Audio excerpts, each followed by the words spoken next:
Mr. President. Republican Whip. Thank you, Mr. President. Mr. President, I come to the floor today having just heard the minority leader talk about affordability. What I didn't hear him talk about are any of the things he would reverse from the 4 years of the Biden administration that brought us the high prices that we are facing today. Republicans are attacking the affordability crisis. We're tackling it head on. It was created by reckless spending and higher taxes during the Biden administration. Indisputable fact. Those Democrat policies, and many Democrats in this body voted for them, we saw them, they led to the highest inflation in 40 years. In just 4 years, prices rose over 21%, and the cost of energy alone, in your state and mine are energy-producing states, cost of energy for Americans went up 31%. From the grocery stores to the gas station, high prices stretched and strained and squeezed the budgets of working families all across America. That's why Joe Biden and the Democrats will go down in history as the party of high prices and open borders. It's indisputable. Republicans are making our nation safer and more prosperous. The economy is improving. Inflation has cooled. The economy is growing. Gas prices are now at the lowest they've been in 4 years. For the first time in years, wages are rising faster than prices. America is getting back on track. Republicans are building on these results by ensuring that Americans get to keep more of the money that they earn. That's why earlier this year, Mr. President, we passed the Working Families Tax Cuts Act. In Wyoming alone, families could save $2,400 a year because of the tax cuts. I heard about it when I was working with coal miners last Friday in Gillette, Wyoming. Waiters, barbers, and bartenders are going to keep about $1,300 more each year in their pockets because of our policy of no tax on tips. Nurses and firefighters, police officers are going to keep about $1,400 more this year because of no tax on overtime. New parents now get a $1,000 Trump account for every newborn child. Parents can use this money to invest in their child's future. All parents are going to get a bigger child tax credit, $2,200 per child this year. Seniors are going to keep more of their hard-earned money as well in their Social Security. There's now a $6,000 deduction on Social Security income. All these things designed to keep more money in people's pockets. That's where it belongs. On the other hand, Democrats voted for the highest tax increase in the history of this country, $4 trillion. That's what they wanted to see. Right now, today, Republicans are cutting here in Congress waste and reducing spending. We do this by restoring fiscal discipline in regular order, and we're doing it for the regular appropriations process. Mr. President, you're part of that committee. This is a far cry from where the Democrats were when they were in the majority. Remember, last year, then the majority leader was Chuck Schumer, and at that time, he blocked every bipartisan appropriations bill that came out of committee, blocked each and every one of them, didn't allow a single one of them to come here to the floor of the United States Senate.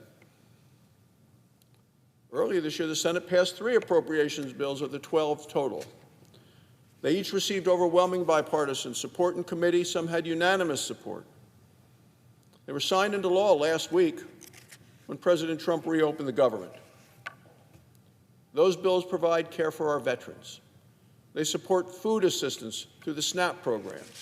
42 million Americans rely on those programs. And the Senate is now prepared to move forward on 5 new next appropriation bills.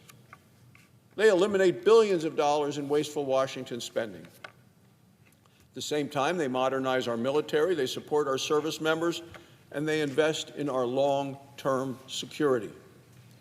They also invest in urgent transportation needs and keeping our highways safe. Importantly, these bills all have proven bipartisan support. Here are the vote totals. In the committee, 29 members of the committee. In the committee, Defense, 26-3. Commerce, Justice, and Science, 19-10. Interior, 26-2. Labor and Health, 26-3. Transportation, Housing, and Urban Development, 27-1. We're talking about bills that earned overwhelmingly bipartisan support in the Appropriations Committee. They deserve to earn similar bipartisan strong support on this floor when they reach the Senate floor. The government shutdown is now behind us. Many Democrats, and I've heard them all talking about it this past Sunday on television, they wish the government were still shut down. They didn't seem to care that they caused pain and hunger and anxiety all across the country. They want to ignore the fact that it cost the American economy tens of billions of dollars in lost productivity. Now the government is open again. Republicans are back to investing in the priorities of the American people. We're investing in priorities to make America safer and more prosperous. We're getting America back on track with affordable prices and lower taxes. Republicans are going to continue to put more money in the pockets and purses and paychecks of America's hardworking families, because that's where it belongs. Mr. President, on another matter, today the United States Senate will take the first steps to undo a very harmful piece of the previous administration's reckless and radical barrage of runaway regulations. Astonishingly, last year, the Biden administration finalized a rule that prohibited new coal leasing in the Powder River Basin in my home state of Wyoming. The idea was to force Wyoming to say goodbye to producing energy that is actually affordable, available, reliable, and abundant right here in America. The Powder River Basin supplies about 45% of our nation's coal. Wyoming is America's leading producer of coal. Cutting off access to one of our strongest resources not only kills Wyoming jobs, it attacks Wyoming's economic lifeblood. And of course, as you know, Mr. President, it surrenders America's greatest economic advantage, which is American energy.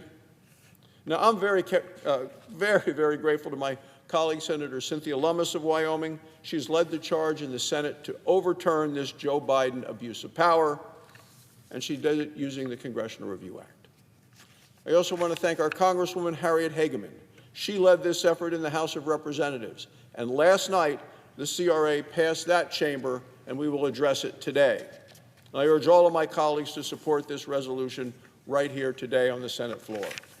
And I commend President Trump and the Department of Interior Secretary Doug Burgum for their strong support for Wyoming coal.